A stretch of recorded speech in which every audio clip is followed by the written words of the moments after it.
Hello and welcome to, I believe it's called Griseus. I don't really know how to pronounce it properly.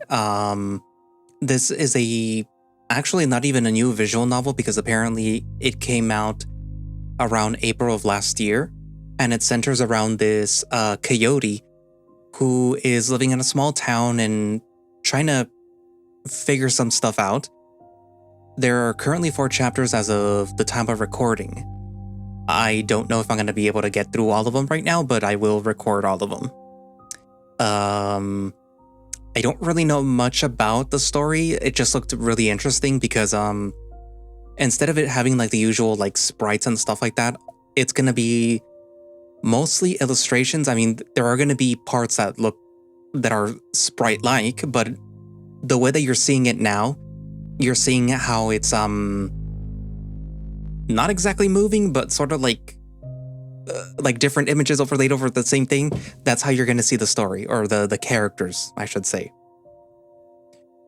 I do know that there is some weird things going on within this town or within the story itself. I do know that there are some intimacy things going on, etc., etc. It does give me some vibes of another story that shall remain nameless right now. You'll probably get the same vibes too, but this feels a little bit better, or at least it felt a little bit better because I did like a little quick skimming of the story to see whether or not I could actually record it. And what I saw interested me, so I'm doing the recording. Anyway, so without further ado, let us begin this story.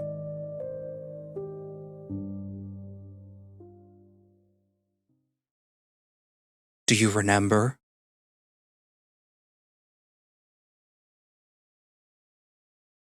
You will someday.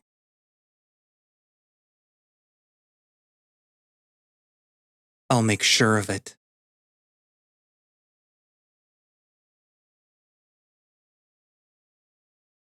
Remember. Ah! Ow. I slowly slide out of the sheets, frantically rubbing my shin.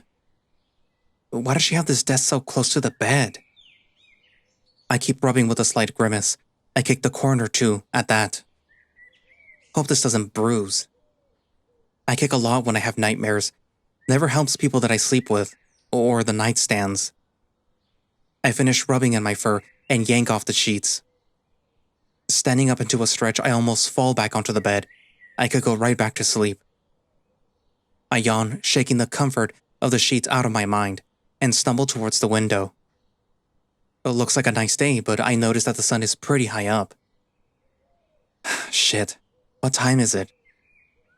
Rubbing my eyes, I look around the room.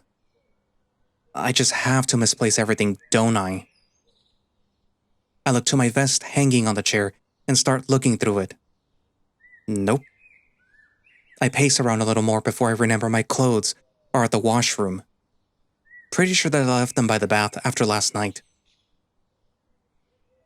I breathe in deeply, taking in the slight yet distant floral scent. The light coming through the window heats up the floorboards, warming my feet as I step forward. Sarah really updated the washroom, the hint of a newly installed woodwork appeasing my nose. Looking at the renovated space, it reminds me just how much I owe her. I'll have to repay her someday for letting me stay here.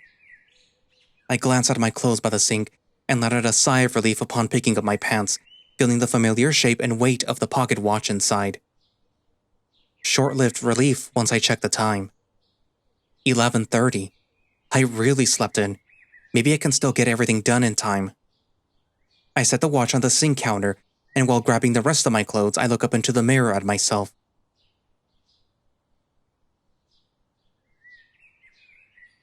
I look tired. I am tired. Inspecting myself a bit more, I thankfully haven't put on too much weight since then. I need another bath. My hair's pretty long too. Turning side to side, I force a small smile. After everything, I'm supposed to be here. I've been given another chance.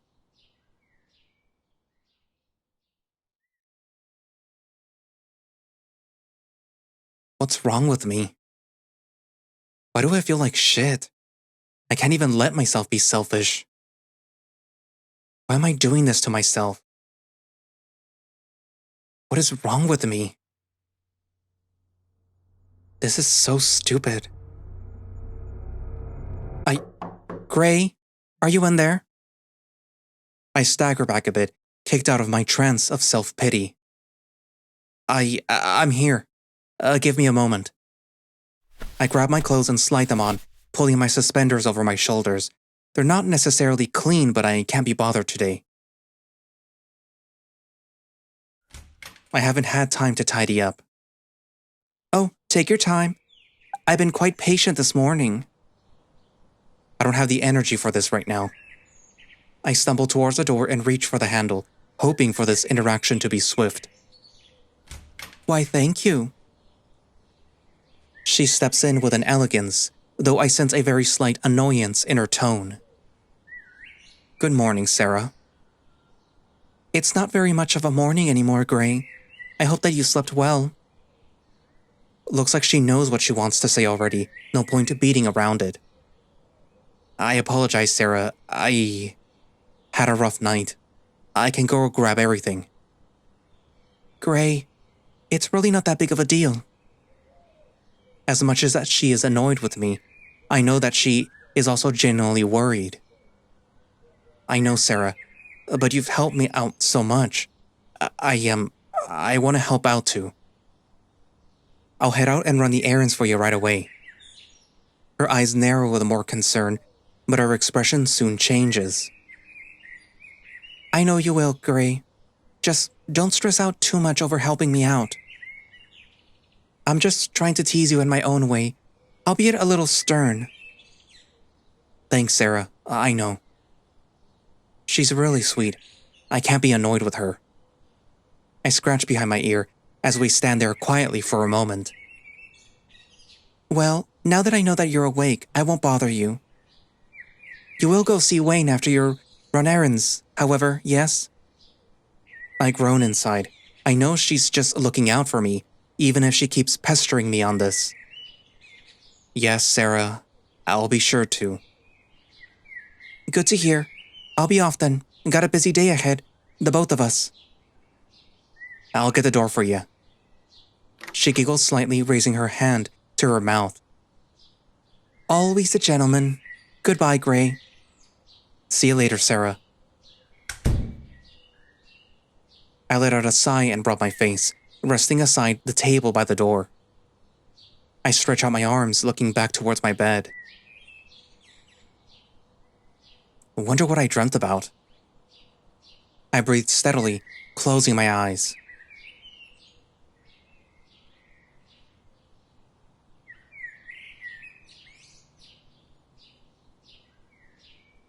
Nothing. It's quiet. Good. Okay, I'm fine. Let's go get this done.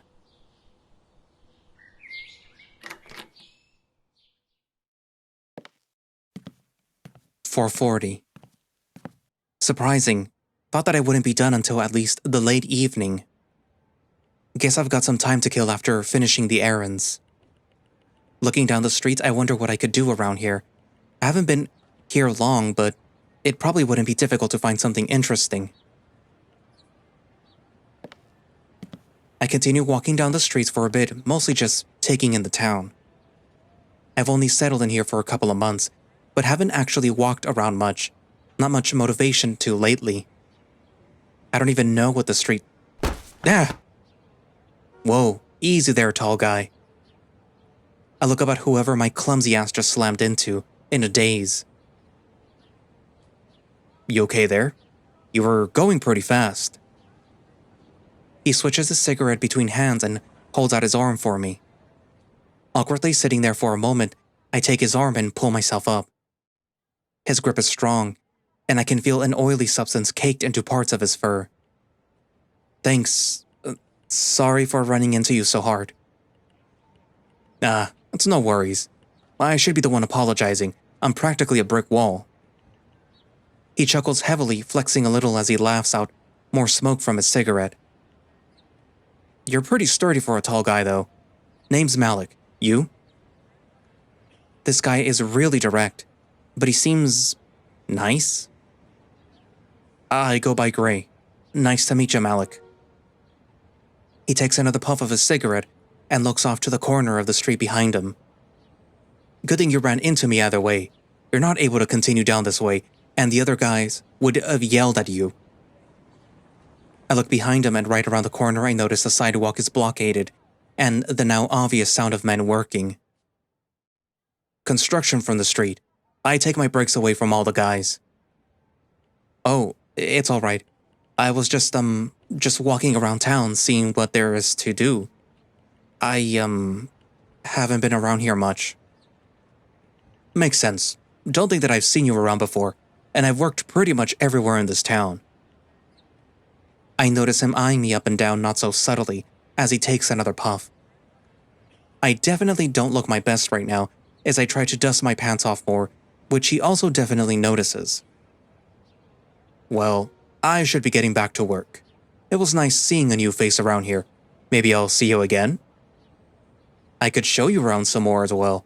This town's not as bland as people say, yet it's nothing special. He chuckles again, a little softer this time. He's a cheery guy, that's for sure. I'll try to take you up on that. No hard feelings if I don't, though, random dude. Great. Oh, and just head right past me to the left side. I'll make sure the guys let you through. Thanks, Malik. Hope the rest of your day goes fine. He grins wider and shuffles off around the corner, where I hear him stomp out his cigarette with a crunch of the gravel. Well, he seemed nice. Maybe too talkative for me to keep up with, though. I continue back through the town a little more, down a road that I don't recognize, eyeing the different buildings and the few people on the streets going about their day. It really is a nice day. The chirping of birds and the slight breeze blowing against my fur lull me into a calm rhythm with each step. I see several people out today, doing errands, walking with their kids. The town population is quite small compared to where I've usually lived.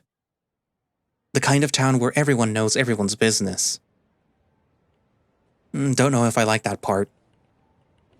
I turn another corner and take a break for a moment, take some time to actually breathe some fresh air. I step around a pole to reach a bench right along the street, sitting down on the warm wood. Leaning back with a stretch, I close my eyes.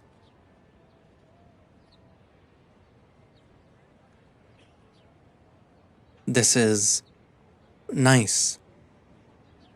I really should get out more. It always makes me feel better even when I want to stay in. Alright. I'll check in with Sarah later. Holy fuck.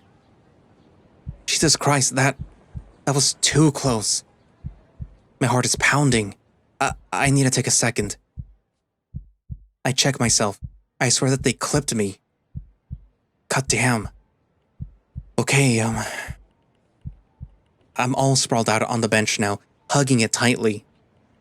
I stand up, catching myself with a little wobble. Alright. I'm fine. I look off to where the vehicle went, watching the dust it left by flying into the air. Several people are now stopped on the sidewalk. Hey, you good over there, sir? A rough-looking otter had come out of the store and was looking right at me across the road. Yeah, I'm alright. I yell at him from across the street, giving him a thumbs up.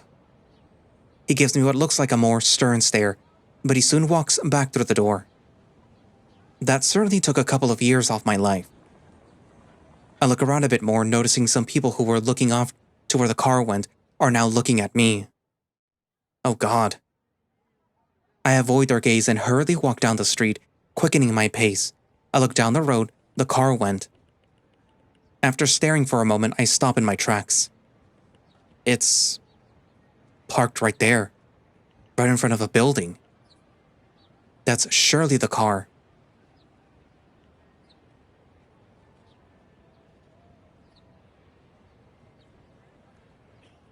That guy could have killed me.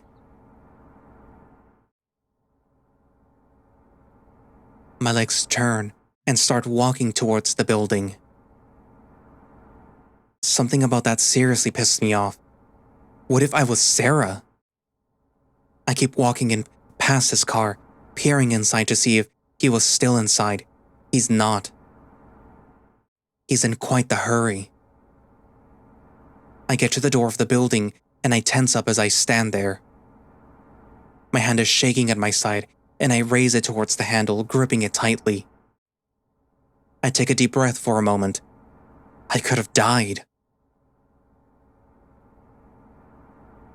Fuck it.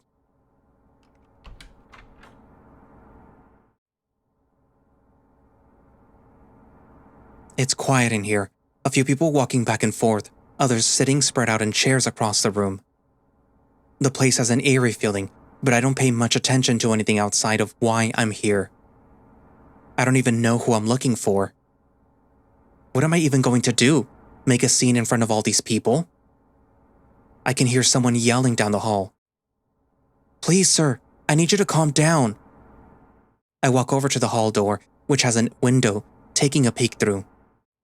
His shirt is covered in what I assume is blood, along with his hands. He's grabbing a young woman by her shoulders, her white dress now covered in splotches of red. My attention is now drawn to the girl, however, as I am now noticing her outfit isn't exactly a dress. She's wearing a small white cap, while holding a bunch of papers in hand. Oh. The man lets go of the girl and crumbles to the floor as he heaves air. Connecting the dots, I step back from the door. I look down at my hands, once shaking in anger, now trembling in disgust at myself. What am I doing? I should leave. I shuffle my feet and turn around to see a hand raised towards me. I look up and my chest tightens. Shit. Gray? He mutters my name softly before looking off to the side, putting his hand back down. I've been trying to avoid this interaction as much as Sarah keeps trying to make us talk. I notice his hand fidgets, tugging at his fingers as he still avoids looking at me directly. Christ, this is awkward. I force myself to say something. Hey, Wayne. Been a minute? The lump in my throat jumbles my words, and I slouch back a little more, in embarrassment. He looks at me with a slight smile, probably finding my awkward wording amusing. Could you... He pauses, reaching for my hand slowly, and stops right as he grazes my wrist. I continue looking down, avoiding eye contact but focusing on his hand. My body tenses up, almost automatically, stepping back as he attempts to take hold of my hand. He pauses for a second before stepping back himself and returning his arm by his side. Could you stand over there? You're sort of in front of the only door to the patients. Oh, shit. Sorry. He guides me off to the side and pulls a chair closer, sitting across from me. That guy down the hall. You were staring at it for some time. I raise my head suddenly and look at him, to which he clearly notices something off in my expression. His wife was shot. I don't think that it was meant for her, but... God. Will she be alright? He tugs at his fingers once again and shuffles, clearing his throat like he's breaking the news to a family member. I don't know. It doesn't look good, though. For as long as I've known him, he's taken his job very seriously, an empathic soul even to the people who don't deserve it. We've had a lot of cases the past month, beatings, stabbings, shootings. He looks at me with a worry, and I think our eyes meet completely for the first time in this conversation. I'm just worried. Please look after yourself and after Sarah. He once again holds out his hand towards me. I once again stare at it.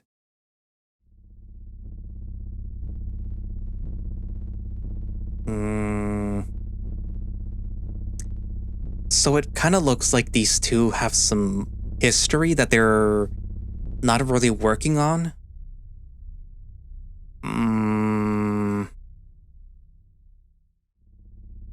I could leave and leave things awkward, or I could hold his hand and, I don't know, make it a little less awkward for them.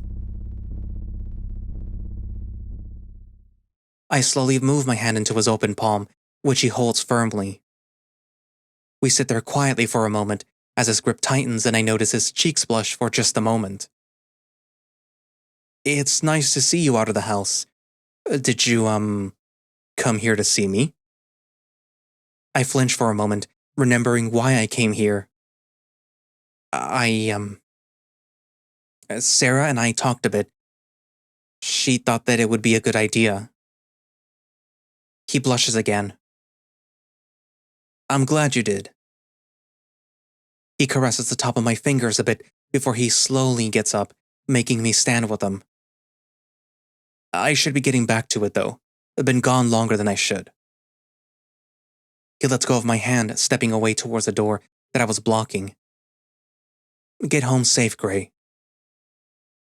He disappears into the hallway and I turn back towards the entrance. It's practically empty in here now. I feel like I should be exhausted.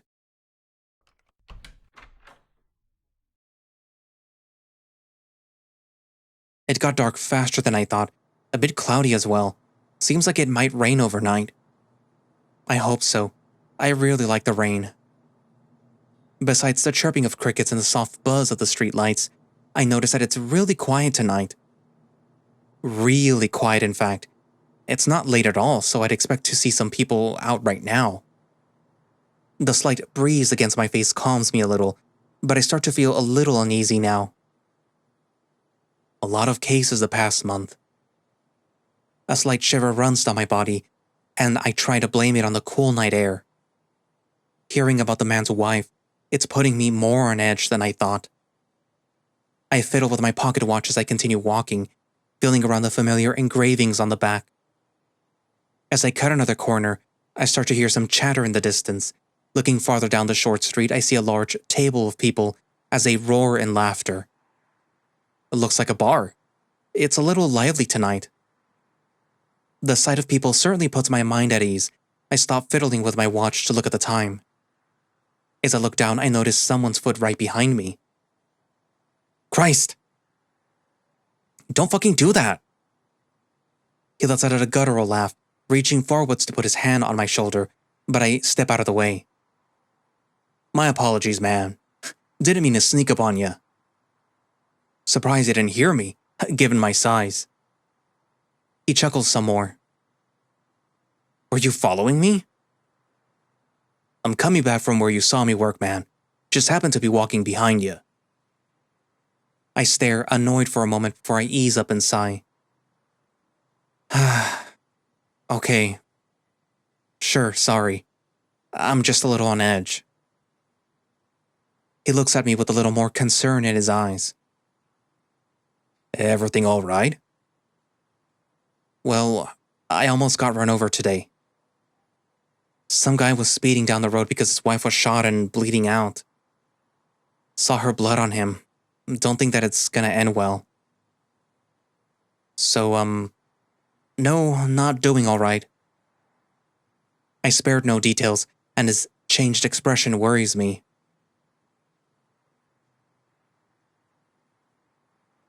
Damn. He shuffles a bit and scratches the back of his neck. Well, definitely threw him off with that. He leans to look behind me a bit as the group of people let out another loud laugh, then back at me. Sounds like you could use a drink. He grins slightly, inviting me with a motion towards the bar. As he walks past me, my mind blanks for a moment. He isn't wrong about that. He keeps walking off towards the bar, and I soon follow.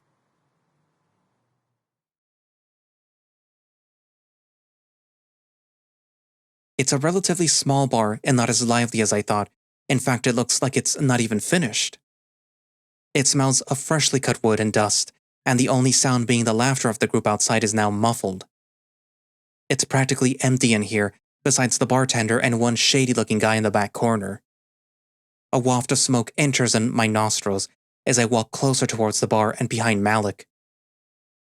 He's already sat at the bar, cigarette in hand and a shot of what looks to be whiskey on the counter. I take a seat beside him, pulling the stool towards me with a tacky sound as it unsticks from the floor. He gives me a smile before my attention is turned to the bartender, walking up. "Hey there, what can I get for you?" This guy looks overly fancy for this place. I just stare at him for a moment, probably too long. I'll, have what he's having. I motion towards Malik, who shuffles more into his seat. "Sure thing, just a moment." He turns around and prepares my drink as I see Malik down his shot swiftly, setting the glass back down with a loud clink. "Here's your drink, on the house." That was quick. "Oh, thank you." "No problem. It's a part of our grand opening." "Name's Jin, by the way. Yes, I know, ironic. Don't pull any jokes about it." "I go by Gray. Nice to meet you, Jin." "You as well. Hope to see you around some more, handsome." He gives me a wink and sways his hips as he turns back to wiping the counter. I feel my face go hot. I can't say that I was expecting that. A hand grabs me by the shoulder as Malik leans further into me with a grin, teasing me. "Real player right here." He shakes me a bit more with a chuckle as I lift my drink. The glasses here are quite big. I drink it quickly, wincing as the alcohol burns my throat, Malik giving me a look of approval. Malik takes another puff of his cigarette and blows it into the side, waving to Jin for another round. It's on me. Jin soon has 2 drinks in front of us, and Malik grabs one, raising it up to me, his hand practically enveloping the whole glass. "To our shitty day." I grab my glass and raise it up towards his.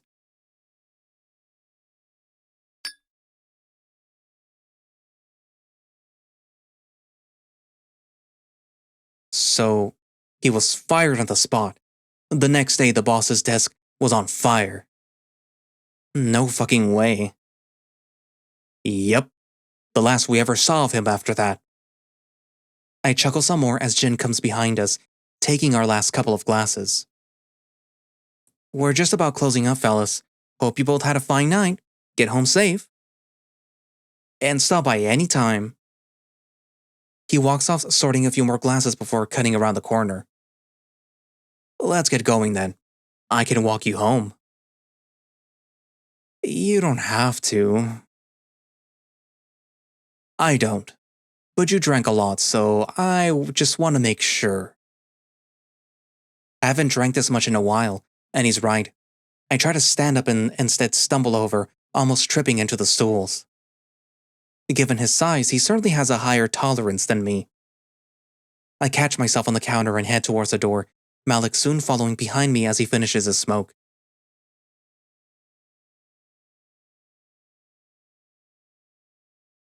"I don't live far, just down this way a bit."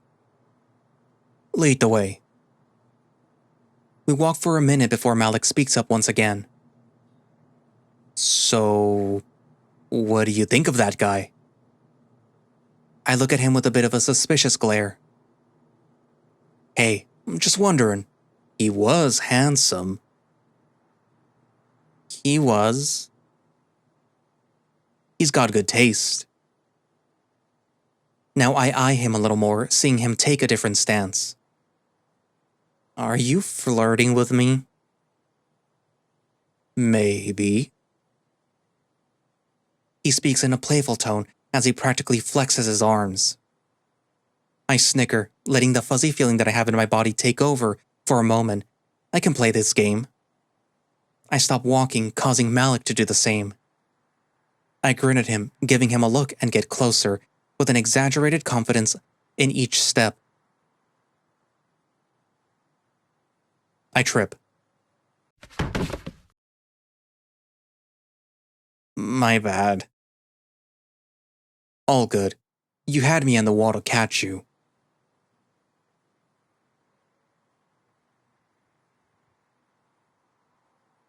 I push back from the wall slightly, leaning into his body a little.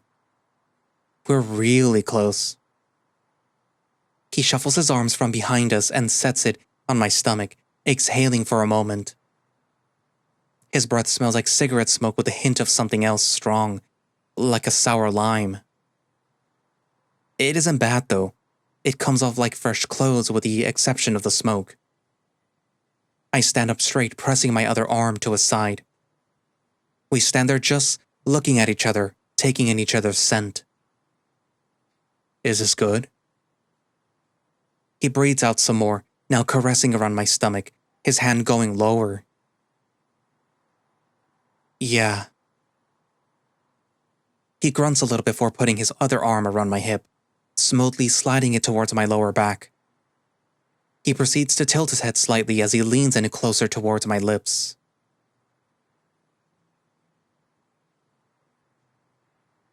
I push away a bit, lightly grabbing his hand, just reaching in my pants. I'm sorry. It's all right. He slides his hand back up and gives my shoulder a little pat before lowering it to his side. He gives me a reassuring smile. It is quite late, and that whiskey is certainly getting to us. I also work tomorrow. He chuckles at that and stands up straight as I back up from him and the wall. We finish our walk without saying anything else. Thanks for walking me home. It's no problem. I don't live far from here, actually. We walk up around the building and I give him another look before we part ways. About earlier. It's all good, man. Seriously. Maybe we'll both regret it in the morning. Or maybe we can chat some more. He smiles before waving a hand, starting to turn home. Have a good night, Gray. You too. Get home safe. He turns and walks down the road, shoving his hands in his pockets as he turns the corner into the dark. Well, he sure is nice. I hobble towards the side of the building and up towards the steps, grabbing the railing. Easing my way up each step, I finally make it to the door. I lean my head against it as I reach into my pocket for the key.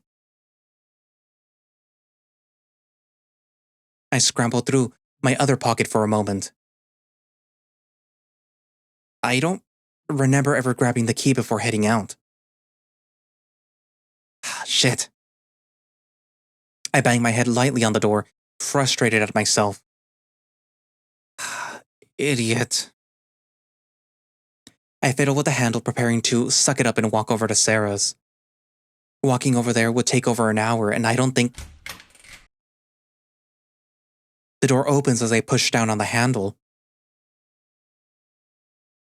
Huh?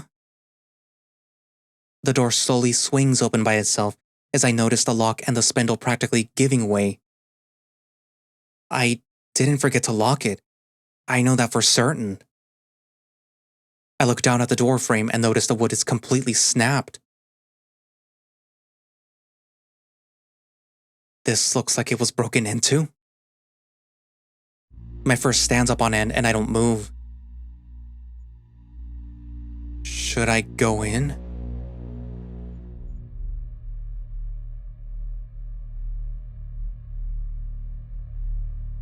I'm frozen, trying to see what I can without fully entering. It's pitch black, but my eyes adjust rather quickly to the room. It's completely trashed, desks dragged over and the lamp shattered on the floor. Were they looking for something specific to throw all this around? I take a deep breath before deciding to step inside.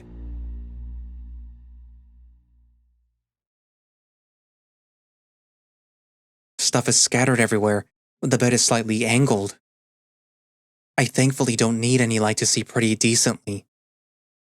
I shuffle across the room, squeezing myself past the desk. Whoever broke in doesn't seem to be here. Okay, good. I should get out of here. I rub on my arms nervously as I walk past the bathroom door. I'll just let Sarah know what... I look at the bathroom door, frozen. I didn't think about looking in there. I didn't see a reason to. But that smell... There is a heavy feel to it. It smells sharp. And then it smells metallic. My mind races as I stand there. It's blood. I'm sure of it. I don't know why. I want to leave. Something is seriously wrong here. I step closer to the door, setting my hand on the handle. Why am I doing this? I push down on the handle. I don't...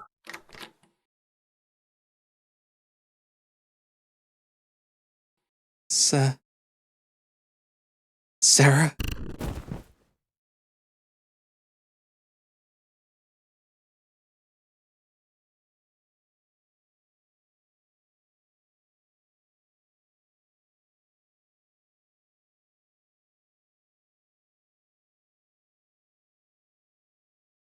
Gray? I don't look at him. There was nothing that we could do. I wince. I'm sorry.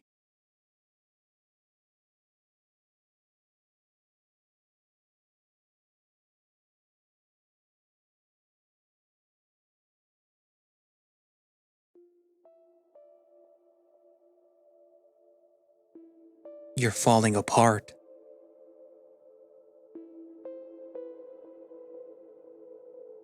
Can't think straight.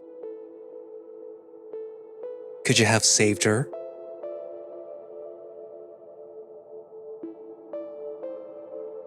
No.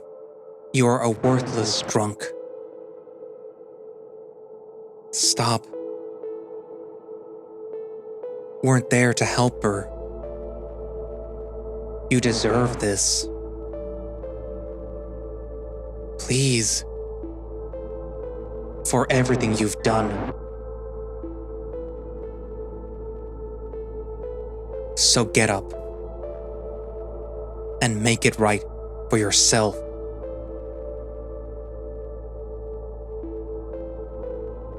And for Sarah.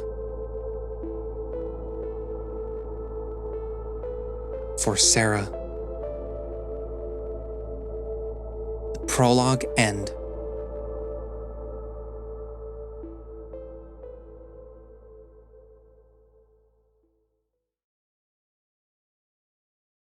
Chapter 1.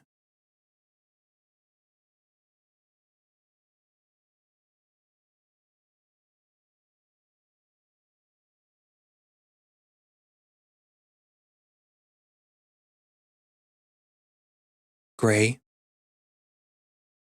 I look around the room. Everything is tidy, the same as before. I shiver. Are you sure this is a good idea? I take a deep breath and turn to him. I'm good. It's just surreal. He looks off, clearly not happy about my decision. It's only been a little over a month. His voice trails off until he just stands there silently.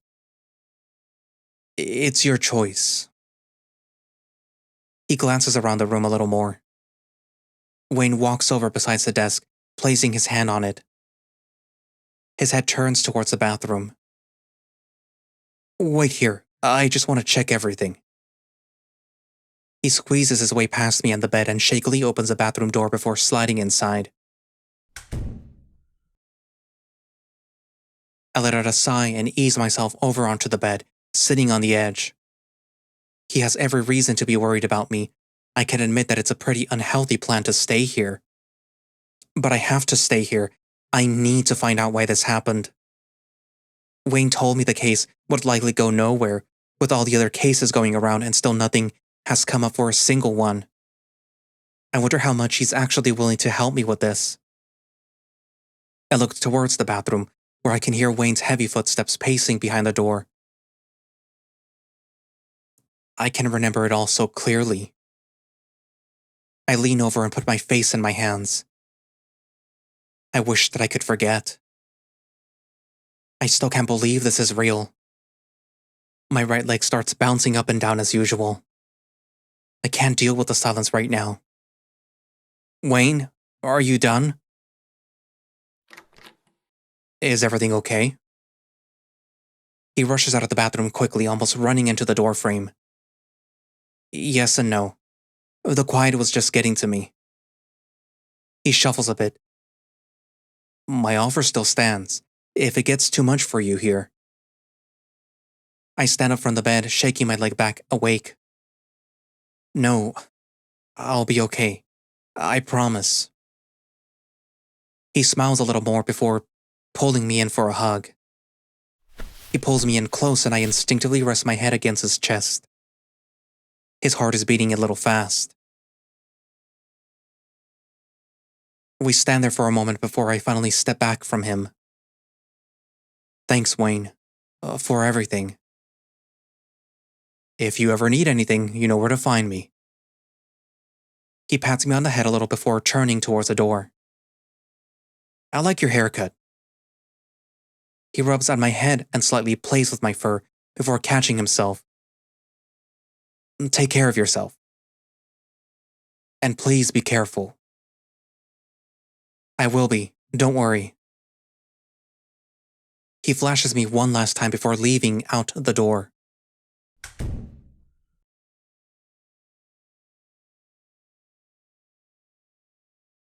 He isn't going to help you. You can't do this on your own. The familiar rasp in my head has been a constant lately. It always comes when I'm alone, the first chance it gets. Ever since Sarah, though, it's felt different somehow. Not like I'm mocking myself, it's like it's someone else. You're here now, so what? You weren't here when it mattered. I clench my fists. As much as I hate it, I'd rather it be quiet right now. You'll only find trouble. Do you really need more of that? I don't care. I need to do this for myself and for Sarah. You said it yourself. The voice goes silent. And if I don't have anyone, then what does that make you? It still smells like her. I tense up a little as I instinctively breathe in the familiar floral scent. That part of her is still here, lingering.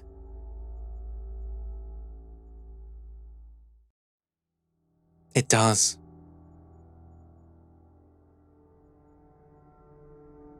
I turn back towards the window, letting the late morning sun rest on my hand. I will figure this out.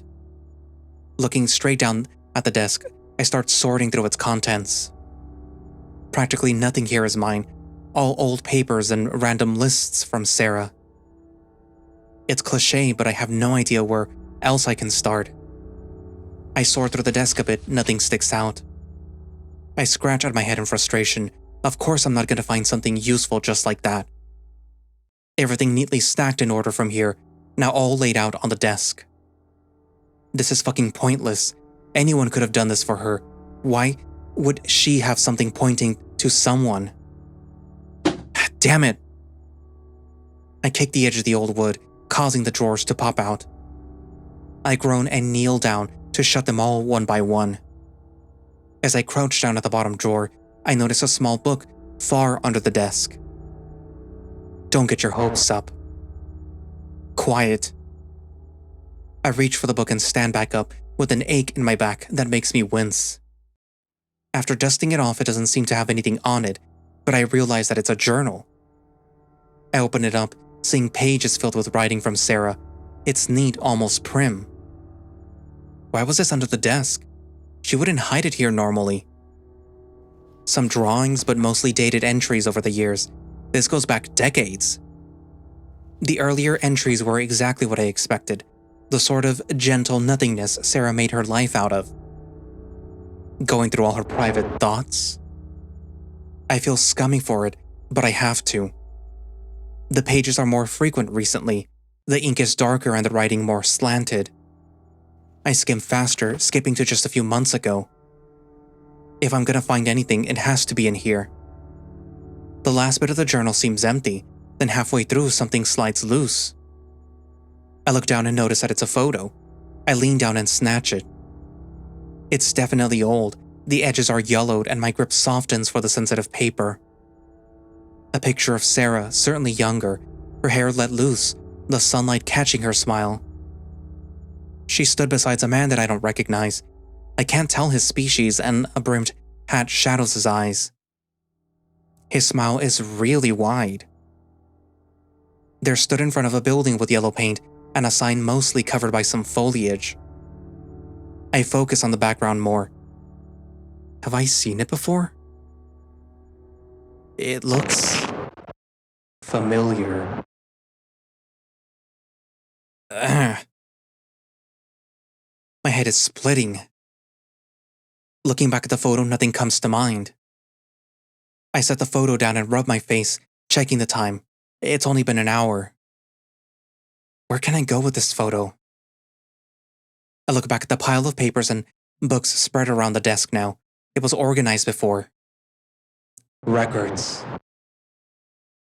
Sarah mentioned it when she showed me around. Not far from here. I fiddle around the edges of my pocket watch, taking a deep breath before I stand straight. Swiping up the photo, I put the delicate memory inside my pocket. No time to waste. I adjust myself and take a deep breath as I grab the doorknob. Do you think it's worth it? What else can I do?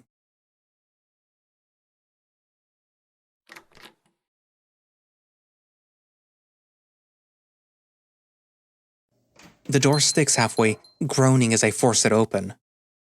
This place is tucked between two buildings, out of sight. I wouldn't have found it without Sarah. A front desk sits just past the doorway, cluttered with folders and the smell of glue. An old cheetah sits behind it, gray hair clipped up and peering at me. Let's see. I approach, steps echoing off the floor, the photo feeling heavier in my pocket than before. She looks up at me with a questioning glare. Yes?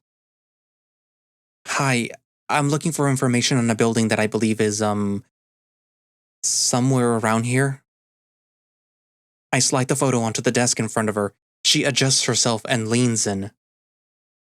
She squints closer and I expect her to pull out some glasses, but she just gets closer. Looks like the Crawford rest home. Seems like it was taken before its renovation. I recognize the area. Went there myself a few times. A wave of relief goes through me, glad to at least get something from this. I show a small grin until I notice that she's now frowning. It shut back in 1880 originally, then burned down after it was renovated within the last decade. Burned down? Can't get anything from a fire. She leans back with a smack of her lips and reaches under her desk. Why, yes. Probably for the better too. Lots of stories from that place. What kind of stories? She cautiously looks around before leaning closer to me with a lowered voice. Not the good kind. I'll get the reader for you. Take a look for yourself.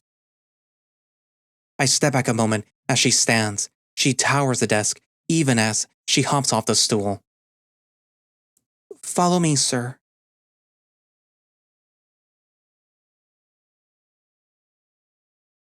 Got all that? Yes, thank you, ma'am. She gives me a brief smile before turning and returning back towards the front desk. She didn't seem fond of the place. I adjust myself on the rather small stool and lean in closer to the reader. I've never used one of these, but have always been intrigued. I reach my hand around the back and fiddle around until I find the switch. The light switches on, and after a few hiccups, and a soft hum emits from the machine. Fancy. I sort through the few microfilms that she gave me, unsure of which to look through first. Crawford. I slipped the film over the peg as I was instructed and hit the button. I twist the knob back and forth a little for fun before focusing it. A headline slides into view. Crawford Rest Home reopens after half a century. The article lists improvements, specifying strict oversight, promises of safety. The photo shows the front of the building with a familiar figure standing in front. He's even more obscure here, but still sports that wide grin. Maybe his name is somewhere. I scroll further. Another article. Crawford Rest Home faces inquiry. A bit of the text is blacked out, and I keep scrolling. The text is certainly fuzzier, edges eaten by age. I lean in closer. 2 residents reportedly unaccounted for. Officials have denied comment. Director Al Halloway has assured families of the institution's commitment to safety. Al Halloway? I look past to another photograph below, blurry from farther away. Staff standing in a neat row, and the same man shadowed behind them. No doubt he's avoiding being shown at this point. My chest tightens and I lean closer, machine humming louder and the image swimming in my vision. So familiar. The machine jolts, skipping frames. The images dissolve into a static blur. Looks like there isn't more to look through. Missing persons. Certainly a worrying topic. The words blur past fast. I spin the dial until a headline stops me cold. Suspect in Crawford case missing, last seen. The rest is too illegible. Maria Miller, another woman. Sweet and caring, just like Sarah. Her photo is grainy, and I get lost in her smile. It makes my stomach knot. I scroll again. Elderly woman vanishes without a trace. Not much is listed, just a faint outline of her in an old photo, hands clasped. 2 women missing. I can't believe this all happened nearby. The voice hits inside my head again, sharp this time. Did she know? It sounds aggravated, making my head throb and my throat tighten. I rub at my eyes, staring back at the machine. It's a similar pattern, but someone murdered Sarah. She didn't just vanish. It seems the cases here were spread over years, before and after the building was reopened. She must have known something, got on the wrong side of someone. The figure of the man invades my mind, making me shudder but shake with anger. The reel rolls with a clatter, fading into a static light. The thoughts of those missing women press against my mind, making me sink back. Fire. The reel shudders, images and words swimming before my eyes. I turn the dial and the headline sharpens. Crawford Rest Home shuts down after fire. No reported death. As I scroll, the column blends. Fragments missing, edges blackened, as if burnt themselves. Files lost in a fire. No comments from officials once again. A photo underneath shows the remnants of the building, roof caved in and charred black. My hand trembles on the dial. The machine whines as the images shake, blurring into smudges. All gone. It is without names, no victims listed, no survivors quoted. They erased it all. No. The voice hisses within my mind. They burned it. The screen fills with white light, dates and headlines blur in my mind. I lean back, closing my eyes.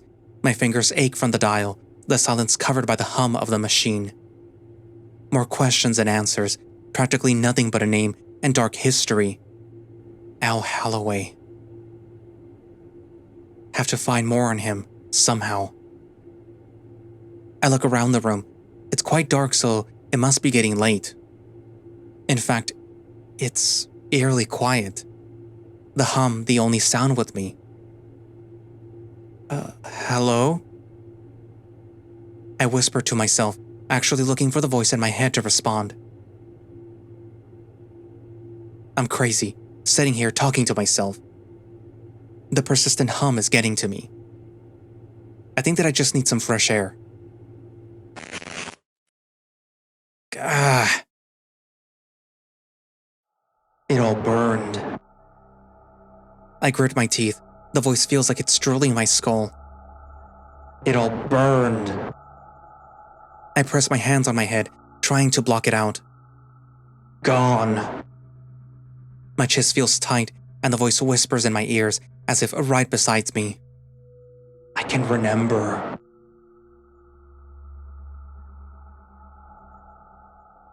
The hum and the voice become one.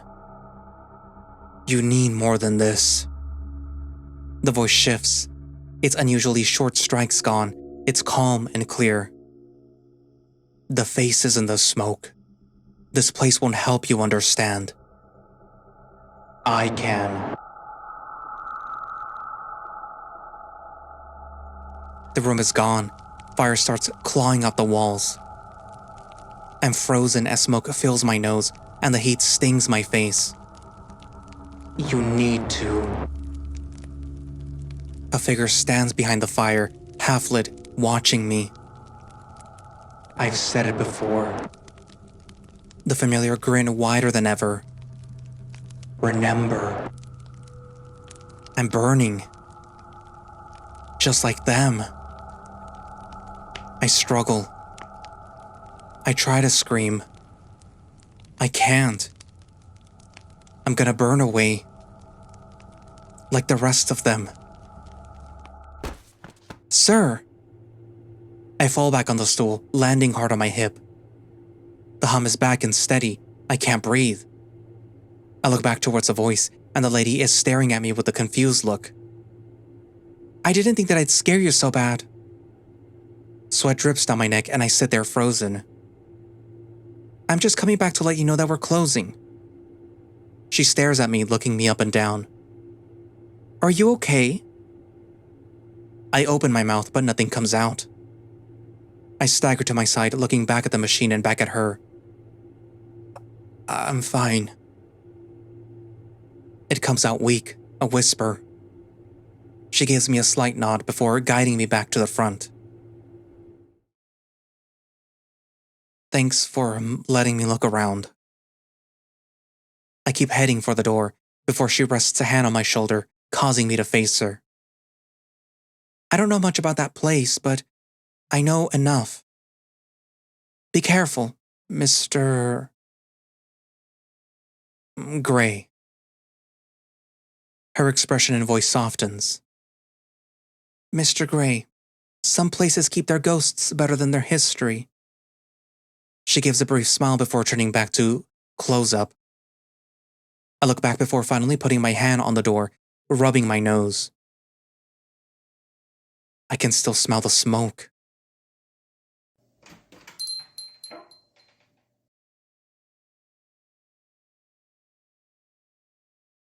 Almost no one is here again, which I'm glad for.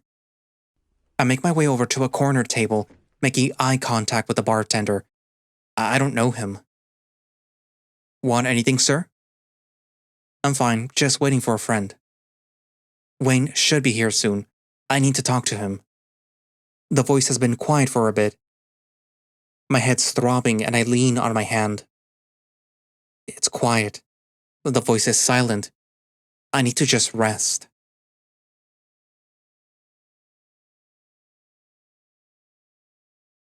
I sit there, eyes closed, trying to shake the headache for a bit.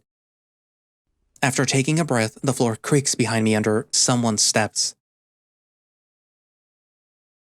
I peek, thinking that I might be Wayne, trying not to startle me. A tough-looking alligator enters my view. He slides into a seat nearby, awkwardly setting down his drink and looking off to the side. I go back to dealing with my headache. After some silence, he shuffles in his seat with a grumble. Place could be livelier, huh?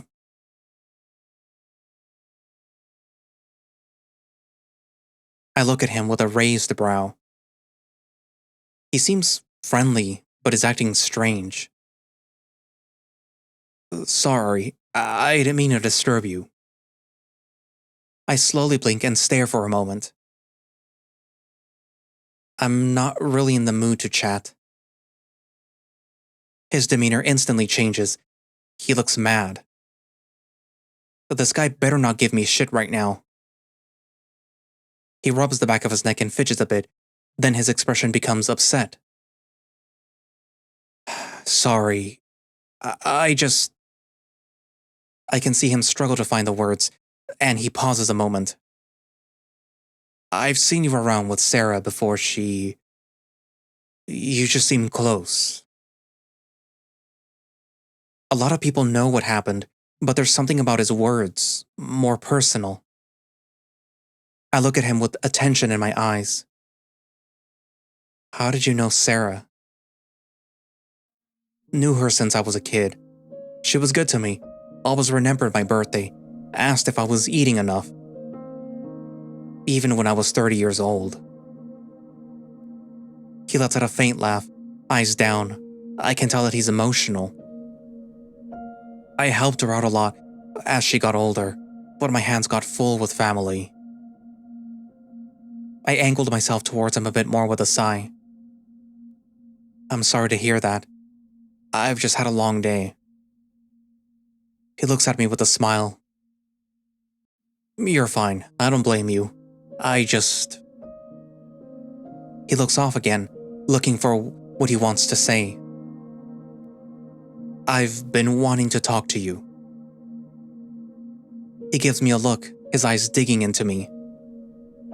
About what? I barely know anything. I don't even know him. I've been watching you from across the bar for a bit. I just didn't know how to talk to you. You're looking into it, correct? I need to know why.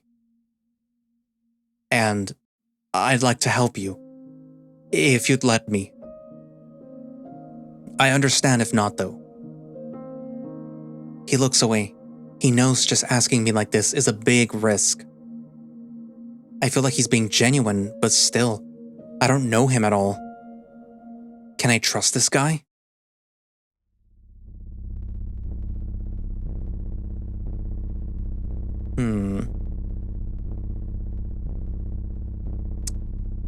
It's a little odd now that we have another coyote on this side. He could help, or that's too risky.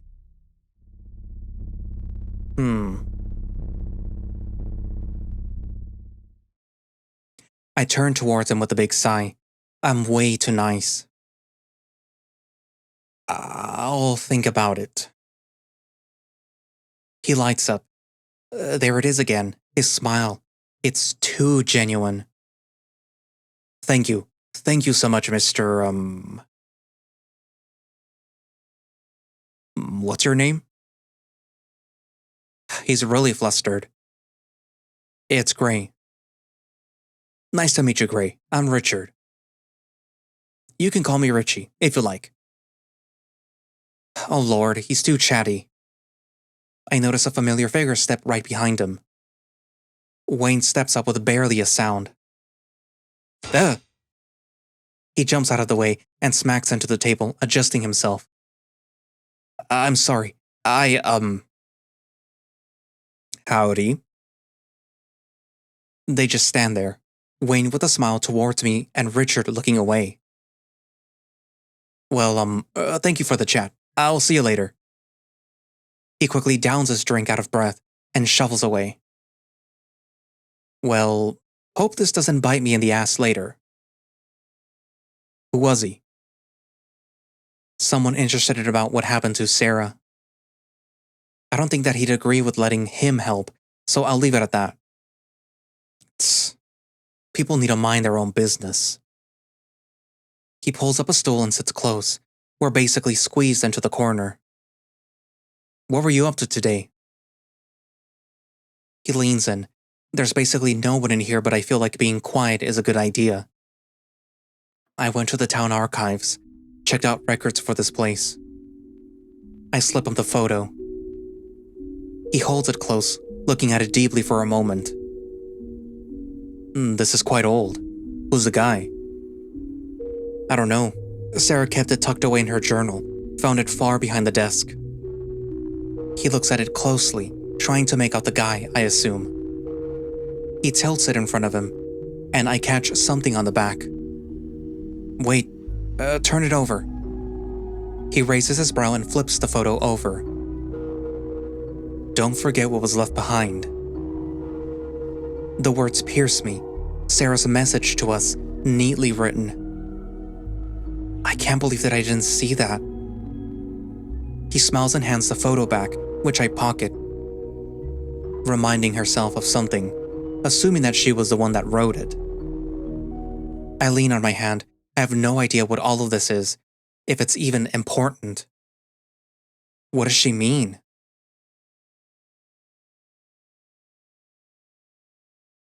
You've got that look again. We look at each other. I give him a smile. Hard to feel too positive lately. He snorts, widening his grin. Always expecting the worst. It's part of the deal that I come with. Funny. That's not what I signed up for when I met you. I want to believe him. Believe that I never falter.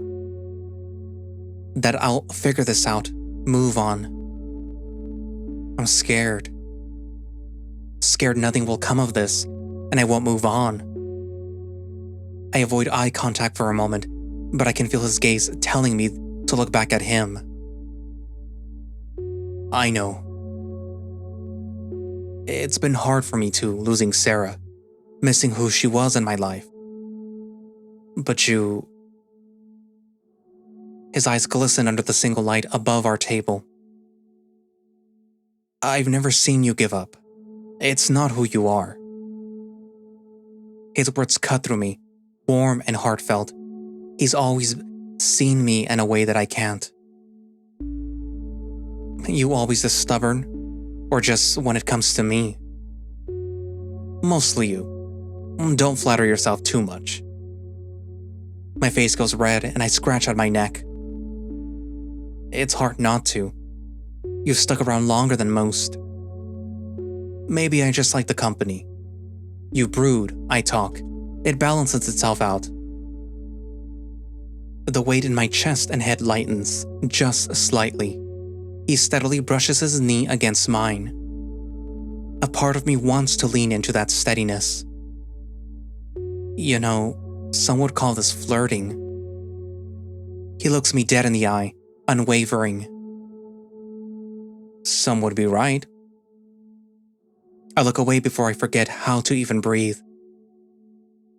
We sit there for a while, just enjoying the company of each other. We laugh a little. We cry a little. We live a little.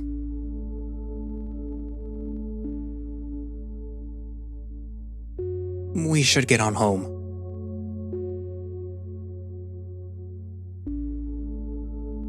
His laughter fills the quiet night as we walk back.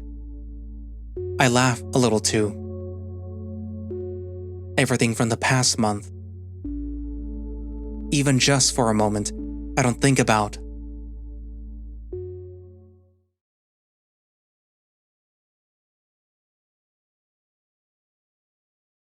Wayne opens the window to let the cool night air in. It still smelled faintly of her in here, lavender and dust settled upon every surface. Both a comfort and a blade, every corner carried her absence, It's hitting me harder than this morning. I know that I already said it, but you don't have to stay here. I don't look at him. I just stare off in thought. He puts a hand on my shoulder. I can't just leave her things alone. Not yet. She kept me together and took me in when no one else could. I put my hand on his and hold it tightly. She saved me, Wayne. Took me in when... I hold back tears, turning to him. When I didn't even know who I was. He pulls me into a hug. I sit there, head in his chest. I wrap my arms around him. We sit there for a moment, just listening to the night from outside the window. What matters is who you are now. I hope that you can see yourself the same that I see you. My grip tightens a little, and a few tears roll down my face. You brood, I talk, remember? I look up at him and let out a quiet laugh. I didn't know that I had it in me. Tell you what, tomorrow we start fresh. I'm off work. We'll look into this together. Tonight, you just let yourself rest. For once. Some sleep would be wonderful. Eventually, he lets go and pats my back. I'll stay here for the night. You get some sleep.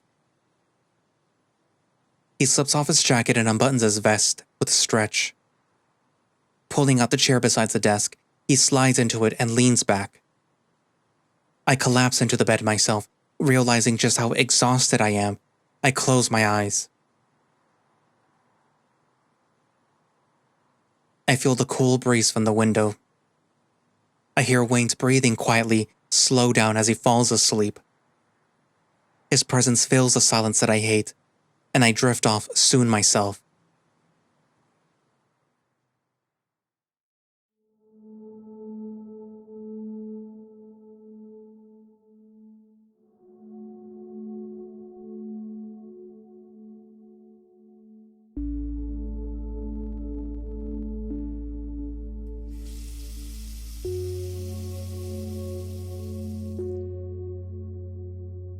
You're okay. Everything's okay. Deep breaths.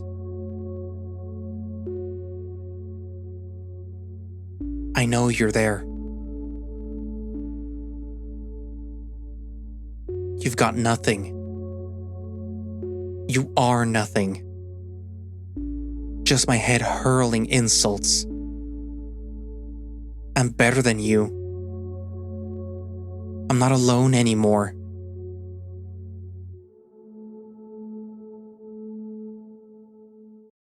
Do you know who you are? What? You don't, do you? The voice cripples my vision. I feel weak and ill. This is more than the voice. What are you? Something's wrong. Not what. Something's very wrong. Who?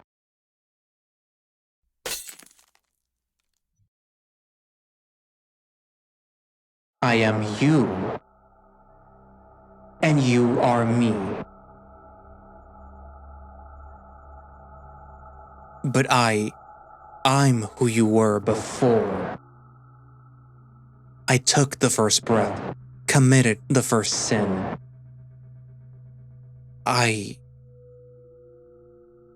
You buried it all when you were broken. I was buried with it. I am your voice. I don't... Your voice. What happened? What do you want? I want you to find out. The voice demands it with a hiss. We can both get our answers. I can't. If you don't, I feel a sharp pain in my hand. I won't hesitate to break us. Wait.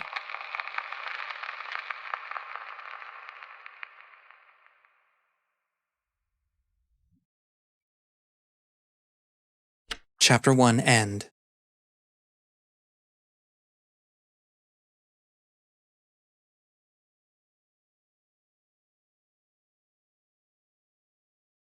Morning light shines through the window, painting the room in a pale gold. My eyes follow the faint dust that drifts across the light. I wince, looking back down at my hand. The cut won't stop bleeding. I've wrapped it at best as I can with what I have. I kept as quiet as I could, but it hurts like hell. I jolt quickly when I hear Wayne mumble in his sleep, putting my hand to my side. He's gonna see it no matter how hard I try to hide it. I've just been sitting here for hours. I couldn't go back to sleep. Wayne eventually shifts around in the chair before his eyes blink open. Rubbing his face, he groans as he leans forward. I doubt the chair was comfy. He stands from the chair with a big stretch before sliding his jacket on. Bit of a chilly morning. He looks at me, just staring at him. You're up early. You really should sleep in. I force a smile, but my stomach churns. Last night lingers in my mind. The voice. Its face. My face. Yeah, sorry. I woke up and couldn't go back to sleep. He stares me down until he looks down at my hand. I didn't bother to hide it. Great, your hand. He quickly steps over and pulls my hand towards him carefully. I wince at the sudden movement, even though he's gentle. What the hell happened? I swallow hard. I want to tell him. God, I want to. But what would I even say? My reflection cut me open? The voice in my head did it? I hesitate for a moment, which he notices. I slipped in the bathroom. Just caught it on something trying to catch myself. His face gives an expression that I can't really read, but I doubt that he believes me. He kneels down on one knee, moving closer. Let me take a look, please. He holds out his hand, and I don't hesitate presenting my wound. He takes a gentle hold, slowly unwrapping the blood-stained cloth. I wince as the cool morning air presses the cut. It's deep and still faintly raw. He doesn't press for details, and his expression is plain as he inspects my hand. He stands and reaches into the cupboard, pulling out a kit. Oh, I didn't know that was there. I gave it to Sarah a while ago. I doubt that she ever used it, though. He kneels back down and opens the kit, pulling out a bandage and a salve. His touch is careful. He holds a smile on his face and cleans the wound in silence. Binding my hand tightly, keeping it comfortable and neat. His eyes linger on mine, as if searching for something, but he doesn't say anything. That should be good. I'll check it again later. Our eyes meet fully as he holds my hand, his tender expression holding something unspoken. He knows I'm lying, but for now he lets me keep that lie. Wayne stands once again and places the kit back in the cupboard, organizing the shelf. I stand and stretch a little before looking at my hand. The wound is pulsing, as if alive. The bandage pulls as I flex my fingers. I wonder how long it'll take to heal. I stand there in silence, lost in my thoughts. I'll keep waiting for it to say something. A laugh, another cruel jab, anything. But it's silent. Somehow that's worse. The silence isn't peace, it's waiting. Like a shadow at the edge of every room, holding its breath. Just how badly can it hurt me if I don't give it what it wants? I won't let this slow me down. Our interests are shared as far as I know. But everything is said, it sticks with me. It spoke as if I replaced it. When I was broken.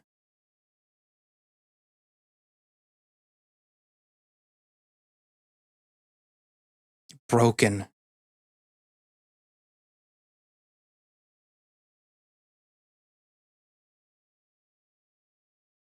And that's where I'm going to leave it for today. So, we can see that there's something rattling around inside of this character's head, the coyote. I want to say that it's probably related to the smiling man in the photo, but I don't think that's completely true. Maybe he's related to it, or him, but I don't think that that's what's in his head right now. And I'm also guessing that's why right now you see the coyote in the white, but you see like this little black piece that's like sort of sticking out on the side. And that's the voice that he's been hearing in his head this entire time, who's become more active after Sarah's death. Don't really know if it's a good thing or a bad thing, really. I suspect that it is I don't want to say neutral, but it's something that has its own like agenda in a way. Kind of like the voice inside of Sam's head. But yeah. I will admit that it is curious, that I am actually very curious about the whole death of Sarah.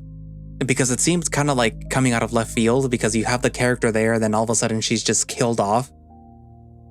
And it's like, why would you go after that person?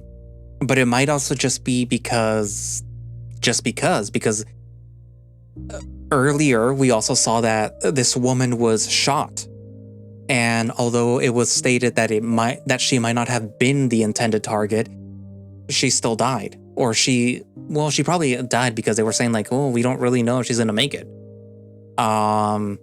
And there's also a lot of robberies and bad things going on in this place, so I'm assuming it's all connected, and that Sarah's death wasn't exactly like a targeted death. It was part of whatever it is that's happening.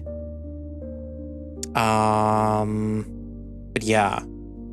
So probably some weird case of like a fractured memory or something going on with this coyote dude. It's a pity that we probably are not going to see the bear anymore also, because I mean, he hasn't shown up. You would think that it would have had it mentioned like, oh, that Malik tried to approach me once, but I just, wasn't in the mood anymore, so he just doesn't approach me anymore. But yeah, because it's been over a month and like, where is the guy? And now there's this, what was it, an alligator or a crocodile that's like, hey, I noticed that you're looking into what happened to Sarah, and I was very good friends with her and whatnot, and like, I want to help. But also like, I'm acting very weird, so like, could you maybe have done it? We don't really know. We also don't really know what exactly happened to her. We know that she was killed, but how, we don't know. So there's like really no clues as to what it was. So what are your thoughts? Do you like this story? Because I'm going to continue reading it because I really like it. So, just write down in the comments what you think, as usual.